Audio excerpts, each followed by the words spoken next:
Hi friends, ನಾನು Ashwini from Mangalore. Welcome back to my channel. Friends, ನಾನಿವತ್ತು ತುಂಬಾ ರಿಫ್ರೆಶಿಂಗ್ ಆಗಿರುವ, ಎಲ್ಲಿಗಾದರೂ ಬಿಸಿಲಿಗೆ ಹೋಗಿ ಬಂದು ಏನಾದರೂ ಮೈಂಡ್ ಕೂಡ ಫ್ರೆಶ್ ಆಗಬೇಕು, ನಿಮ್ಮ ಬಾಡಿ ಕೂಡ ಫ್ರೆಶ್ ಆಗಿರಬೇಕು ಅಂತ ಒಂದು ಜ್ಯೂಸ್ ಕುಡಿಬೇಕು ಅಂತ ಅನಿಸಿದರೆ ಈ ಜ್ಯೂಸನ್ನು ನೀವು ಮಾಡಲೇಬೇಕು. ಇದು ನಾನು ಪೈನಾಪಲನ್ನು ಯೂಸ್ ಮಾಡಿಕೊಂಡು ಮಾಡಿರುವಂತಹ ಜ್ಯೂಸ್.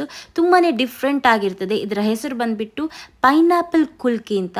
ಸೊ ಇದಂತೂ ಮಕ್ಕಳಿಗೆ ದೊಡ್ಡವರಿಗೆ ಎಲ್ರಿಗೂ ಇಷ್ಟ ಆಗುತ್ತೆ. ಸೊ ಇದನ್ನು ಯಾವ ರೀತಿ ಮಾಡೋದು ಅಂತ ನೋಡೋಣ. ಸೊ ಮೊದಲಿಗೆ ನಾನೊಂದು ಮಿಕ್ಸಿ ಜಾರ್ ತೆಗೆದುಕೊಂಡು ಅದಕ್ಕೆ ಪೈನಾಪಲನ್ನು ಈ ರೀತಿ ಸಣ್ಣದಾಗಿ ಕಟ್ ಮಾಡಿಬಿಟ್ಟು ಹಾಕೊಂಡಿದ್ದೇನೆ. ಇದರ ಮುಳ್ಳೆಲ್ಲ ನಾನು ಕ್ಲೀನ್ ಮಾಡಿಬಿಟ್ಟು ಹಾಕೊಂಡಿದ್ದೇನೆ. ನೀವು ಬೇಕಾದ್ರೆ ಮ್ಯಾಕ್ಸಿಮಮ್ ಅಂದರೆ ಇದಕ್ಕೆ 1 ಕಪ್ ಕೂಡ ಹಾಕ್ಕೊಳ್ಬಹುದು. ನಾನೀಗೊಂದು 1/4 ಕಪ್ ಆಗುವಷ್ಟು ತಗೊಂಡಿದ್ದೇನೆ. ನಂತರ ನಾನು ಇದಕ್ಕೆ ಸಕ್ಕರೆ ಆ್ಯಡ್ ಮಾಡ್ತಾ ಇದ್ದೇನೆ. ಸಕ್ಕರೆ ಯಾವ ರೀತಿ ಹಾಕ್ಕೊಳ್ಬೇಕಂದ್ರೆ, 1 ಗ್ಲಾಸ್ ಜ್ಯೂಸ್ ಮಾಡಿದರೆ ಅದಕ್ಕೊಂದು 2 ಸ್ಪೂನ್ ಆಗುವಷ್ಟು ಸಕ್ಕರೆ ಹಾಕ್ಕೊಳ್ಬೇಕು. ಆ ರೀತಿ ಮೆಷರ್ಮೆಂಟಲ್ಲಿ ತಗೊಳ್ಬೇಕು. ಸೊ ಸಕ್ಕರೆ ಹಾಕಿದ ನಂತರ ಒಂದು ಸ್ವಲ್ಪ ರುಚಿಗೆ ತಕ್ಕಷ್ಟು ಉಪ್ಪು ಹಾಕ್ಕೊಳ್ಬೇಕು.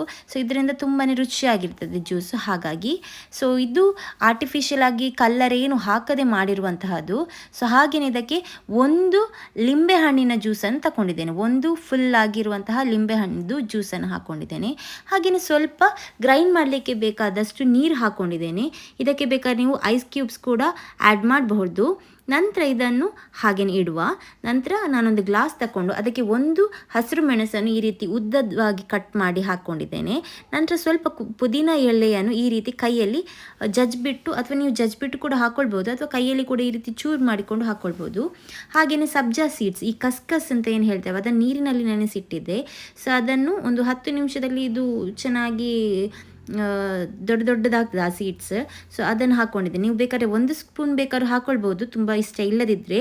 ನಾನೊಂದು ಸ್ವಲ್ಪ ಜಾಸ್ತಿ ಹಾಕ್ಕೊಂಡಿದ್ದೇನೆ. ಹಾಗೆಯೇ ಮಿಕ್ಸಿಯಲ್ಲಿ ಗ್ರೈಂಡ್ ಮಾಡಿರುವಂತಹ ಜ್ಯೂಸ್ ಹಾಕ್ಕೊಂಡಿದ್ದೇನೆ.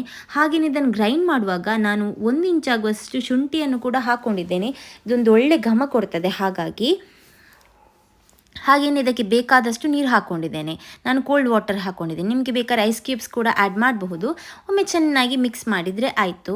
ನೋಡಿ, ತುಂಬಾ ರಿಫ್ರೆಶ್ ಆಗಿರುವಂತಹ ಜ್ಯೂಸ್ ರೆಡಿ ಆಗ್ತದೆ. ತುಂಬಾ ಈಸಿ ಮಾಡಲಿಕ್ಕೆ. ಒಂದು 5 ನಿಮಿಷದಲ್ಲೇ ಜ್ಯೂಸ್ ರೆಡಿ ಆಗ್ತದೆ. ಯಾರಾದರೂ ಮನೆಗೆ ಗೆಸ್ಟ್ ಬಂದರೂ ಕೂಡ ಡಿಫ್ರೆಂಟಾಗಿ ಏನಾದರೂ ಜ್ಯೂಸ್ ಮಾಡಬೇಕು ಅಂತಿದ್ರೆ ಈ ರೀತಿಯಾಗಿ ಮಾಡಿಕೊಡಬಹುದು. ಹಾಗೆಯೇ ಮಕ್ಕಳಿಗೆ ದೊಡ್ಡವರಿಗೆ ಎಲ್ಲರಿಗೂ ಕೂಡ ಇಷ್ಟ ಆಗುತ್ತೆ. ಈ ಬಿಸಿಲಿಗೆ ಹೋಗಿ ಬಂತಂದ್ರೂ ದೇಹ ತುಂಬಾ ದಣಿವಾಗಿರ್ತದೆ. ಆಗ ಈ ರೀತಿ ಜ್ಯೂಸ್ ಮಾಡಿಕೊಂಡು ಕುಡಿದ್ರೆ ತುಂಬಾ ಎಲ್ಲರಿಗೆ ಸಹ ಇಷ್ಟ ಆಗುತ್ತೆ. ಸೊ ಹಾಗೆಯೇ ಇವತ್ತಿನ ನನ್ನ ಜ್ಯೂಸಿನ ವಿಡಿಯೋ ನಿಮಗೆಲ್ಲರಿಗೂ ಸಹ ಇಷ್ಟ ಆಗಿದೆ ಅಂತ ಅಂದ್ಕೊಳ್ತೇನೆ. ಇಷ್ಟ ಆದರೆ ಲೈಕ್ ಮಾಡಲಿಕ್ಕೆ ಮಾತ್ರ ಮರಿಬೇಡಿ. ಇನ್ನೊಮ್ಮೆ ಮತ್ತೊಂದು ಹೊಸ ವಿಡಿಯೋ ಜೊತೆ, ಹೊಸ ರೆಸಿಪಿ ಜೊತೆ ನಿಮ್ಮನ್ನು ಭೇಟಿ ಆಗ್ತೇನೆ. ಅಲ್ಲಿ ತನಕ keep watching my YouTube channel and keep supporting me. So video ನೋಡಿದ್ದಕ್ಕೆ ಥ್ಯಾಂಕ್ ಯು ಸೋ ಮಚ್.